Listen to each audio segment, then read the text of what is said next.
Mesdames et messieurs, bonsoir et bienvenue à cette session d'information sur la FM Télévision. Le plaisir est nôtre de vous savoir nombreux devant vos postes et téléviseurs pour vous informer. Ouvrons cette session d'information par le dossier Chéribin Okende.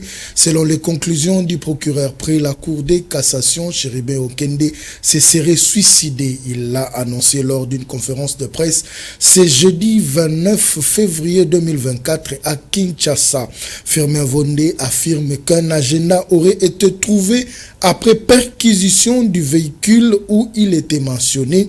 Je suis au bout du rouleau. On écoute le procureur général près la Cour de cassation. C'est dit, mais de manière un peu plus claire, éclaircie, c'est quoi?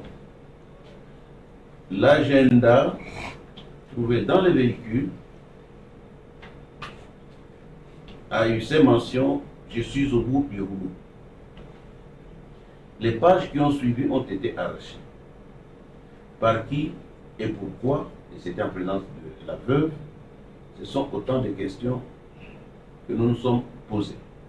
Et je vous ai dit, et c'est ça que vous devez retenir, que les enquêtes se poursuivent par rapport aux problèmes dont je tais présentement de vous livrer le secret. Quels sont les problèmes? J'imagine une personne ne peut pas se donner la mort en dehors d'un problème. Est-ce que ces problèmes ont été commandités? Est-ce qu'il y a des gens, de manière lointaine, ont pu tirer les ficelles qui ont amené à ce que l'intéressé ou la victime puisse se donner la mort?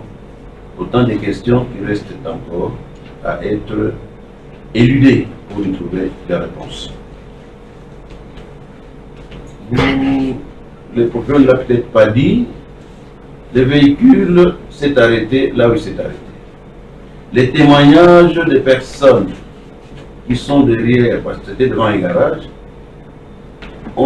les témoignages ont révélé qu'ils ont entendu un cri, ou plutôt un coup, et ils sont venus directement pour trouver que le véhicule était stationné, qu'il y avait une personne à l'intérieur, parce qu'ils regardaient partout du devant, les autres vitres étant teintées.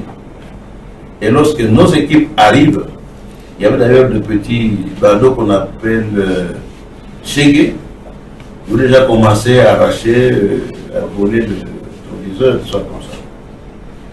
Donc là, les témoignages clairs des personnes qui ont été à l'endroit où le véhicule était trouvé est tranchant, que le véhicule s'est arrêté, personne n'en est descendu. Et c'est confirmé par les experts qui ont trouvé le véhicule hermétiquement fermé, et comme le procureur vous l'a dit, impossible d'être dehors, de démarrer, de trouver le moteur et la clé à l'intérieur avec climatisation en place. Cela est pratiquement impossible. Les autres détails, j'espère qu'ils vous ont été livrés de manière assez claire. Mesdames et messieurs, nous allons terminer notre communication en vous invitant à faire moins de commérages autour de certaines situations et qu'il est toujours mieux de garder sa langue en bride que de livrer au public des informations qui sont en fait des désinformations. Et c'est là où le ministère public peut trouver que vous avez franchi le bord du tolérable de la légalité pour entendre l'illégalité, ça devient un faux bruit et nous pouvons mettre la main dessus. Merci pour votre attention et je vous souhaite... Parlons de la visite du président de la République au Royaume de Belgique. Les sanctions contre le Rwanda, c'est la seule solution qui pourra faire reculer ces dictateurs de Paul Kagame. Tels sont les propos de Félix-Antoine Tshisekedi Tshilombo au sortir de l'audience lui accordée par les autorités belges. Suivez le chef de l'État dans cet extrait. Vous pouvez imaginer, c'est-à-dire des sanctions. Des sanctions. C'est la seule chose qui pourra faire reculer le dictateur Paul Kagame. Et je suis content de la position de la Belgique qui se pose aussi des questions sur cet accord et nous pensons que cette position est très intelligente parce qu'elle va même dans le sens de dire on doit alors, si accord il y a, prendre soin de vérifier la traçabilité et donc la provenance de ces minerais. Nous sommes certains que ce sont des minerais volés à la République démocratique du Congo et il n'est pas question pour nous que cet accord puisse passer ici. Bon, il y a toujours moyen d'en faire plus, mais la Belgique fait quelque chose, c'est déjà ça. Toujours en marge de la visite du chef de l'État en Belgique, la RDC reçoit le soutien de diplomates d'Afrique centrale accrédités en Belgique. Ils ont fait savoir cela au président Félix-Antoine Tshisekedi Tshilombo lors d'une rencontre qu'ils ont eue le mercredi 28 février à Bruxelles en Belgique. C'est le doyen du caucus de ces ambassadeurs, son Excellence Daniel Evina du Cameroun, qui l'a fait savoir. Suivez. Le président de la République, Félix-Antoine Tshisekedi Tshilombo, a bouclé sa mission à Bruxelles, en Belgique, par un échange avec les ambassadeurs d'Afrique centrale accrédités auprès de l'Organisation des États d'Afrique, des Caraïbes et du Pacifique, qui lui ont exprimé leur solidarité envers la République démocratique du Congo. Son Excellence Daniel Evina, ambassadeur du Cameroun et doyen du caucus des ambassadeurs d'Afrique centrale en Belgique, les hôtes du chef de l'État ont promis d'accompagner les efforts de la République démocratique du Congo auprès des instances européennes et internationales pour défendre sa souveraineté. On s'engage à accompagner notre collègue Christian Dongala dans les plaidoyers qu'il devra faire auprès des autorités belges et des institutions européennes parce que c'est une tâche qui touche l'Afrique centrale, a affirmé les diplomates camerounais. On a profité de cette occasion, premièrement pour lui présenter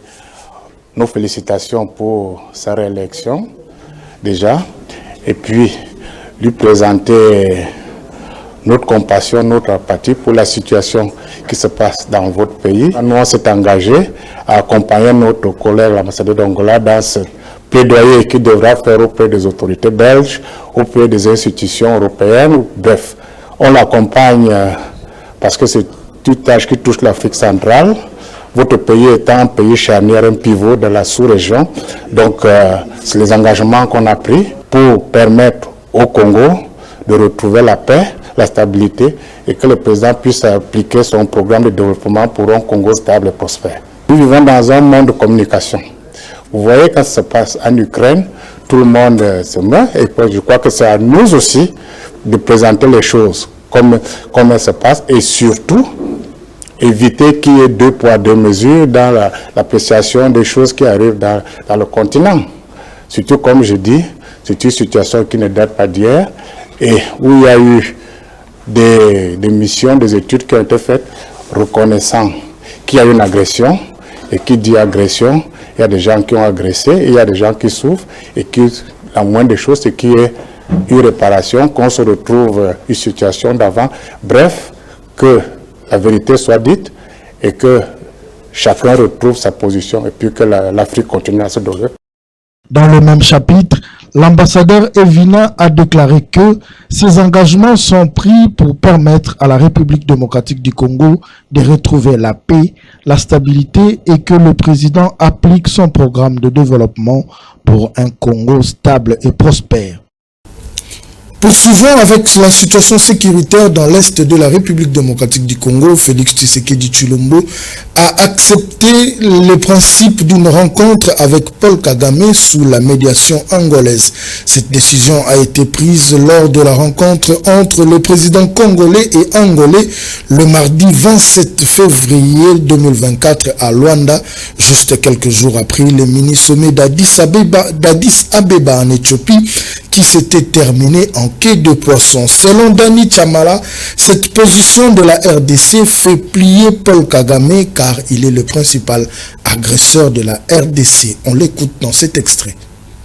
La République démocratique du Congo n'a jamais refusé de négocier avec le Rwanda, mais la République démocratique du Congo refuse et continue à persister de ne pas négocier avec le M23. Pourquoi? Parce que nous disons que ce n'est pas le M23 comme mouvement rebelle, mais c'est le Rwanda qui agresse la République démocratique du Congo. Si négociation il y a, nous devons négocier avec le Rwanda et pas avec le rebelle du M23. C'est ça la position de la République démocratique du Congo. À ce qui concerne le rencontre avec Paul Kagame, le président de la République avait refusé de rencontrer seul Paul Kagame sans témoin. Pour le moment, il accepte de le rencontrer, mais en présence d'un témoin qui est le président Lorenzo. Pourquoi? Parce qu'on connaît le jeu du Rwanda, c'est de dire ça aujourd'hui, et puis demain on peut changer. Soit on va commencer à vous dire que non, le président avait rencontré Paul Kagame, ils ont dit ceci, ils ont signé des accords. Il veut assez qu'il y ait un témoin. Et maintenant, comme Lorenzo s'est pointé comme le médiateur dans cette rencontre, je ne trouve pas le mal, parce que dans les relations internationales, c'est ce qui se fait. Vous pouvez être des ennemis, vous êtes en guerre, mais vous pouvez vous rencontrer pour parler afin d'enterrer l'arche de la guerre. Et surtout que le Rwanda est voisin à la République démocratique du Congo.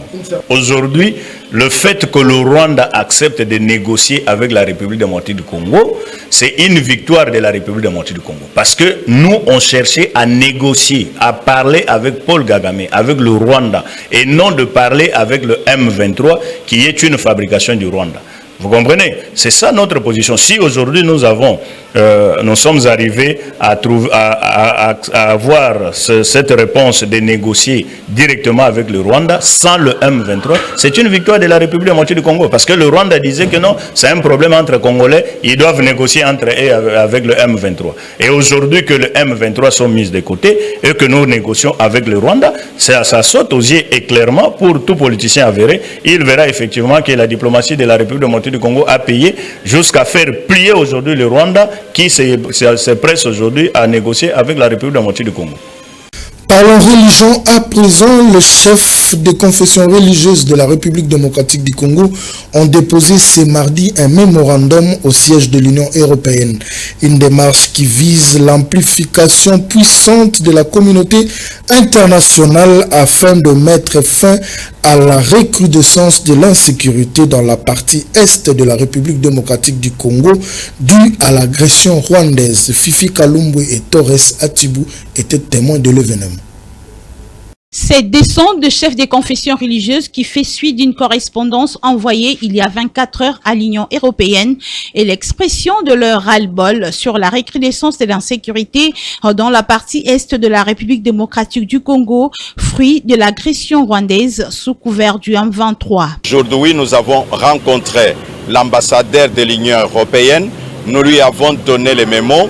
Nous ne disons pas le contenu du mémo maintenant parce que il a accepté que nous puissions avoir une séance de travail avant que la semaine ne termine et nous attendons leur invitation. C'est pourquoi nous disons que tous les chefs de confessions religieuses ont pris rendez-vous pour parler du Congo à ceux qui sont de l'Union européenne. C'est la raison de notre présence devant ce bâtiment. Bien que le contenu du mémorandum déposé reste méconnu de tous, dans cette démarche, le vœu des chefs des confessions religieuses est un secret de polichinelle pour tout Congolais. De l'Union européenne, ils doivent se désengager de leur contrat. Deuxièmement, une implication visible, pas une implication de façade.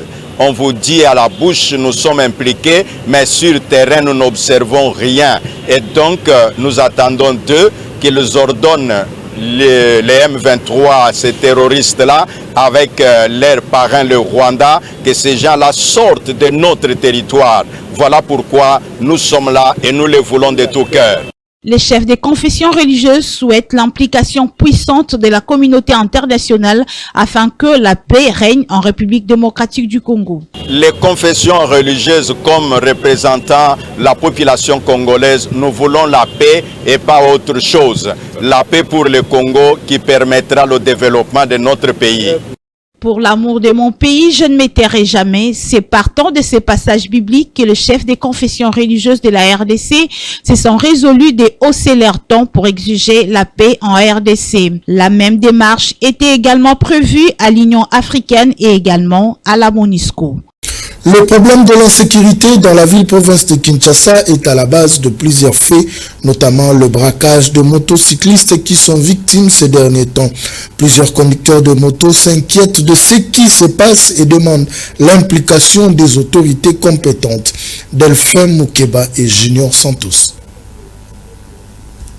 Les actes de banditisme ne cessent de s'entasser dans les différents coins de la ville de Kinshasa. Ces derniers temps, ce sont des motocyclistes qui subissent ces actes de braquage qui s'opèrent souvent le soir dans la capitale congolaise. Les motards dits Wewa sont aujourd'hui des cibles faciles en raison de leur mobilité et de la valeur de leurs motos, souvent dans le but de les revendre dans le marché noir. Quelques motocyclistes qui sont victimes évoquent plusieurs stratégies de gens qui leur confisquent des motos et soulignent les causes de tout ça qui est un problème de l'insécurité et manque d'éclairage public la nuit dans plusieurs avenues. L'État congolais fait l'effort à battre la population. Biso na bien na biso makamba bwaka jouer mati to mati makasi bato la bati ba moto chaque jour de jour au jour donc to komi ko banga kota mona bisika o zami moni ga nanzela ndako pozo ko bango ke ndako.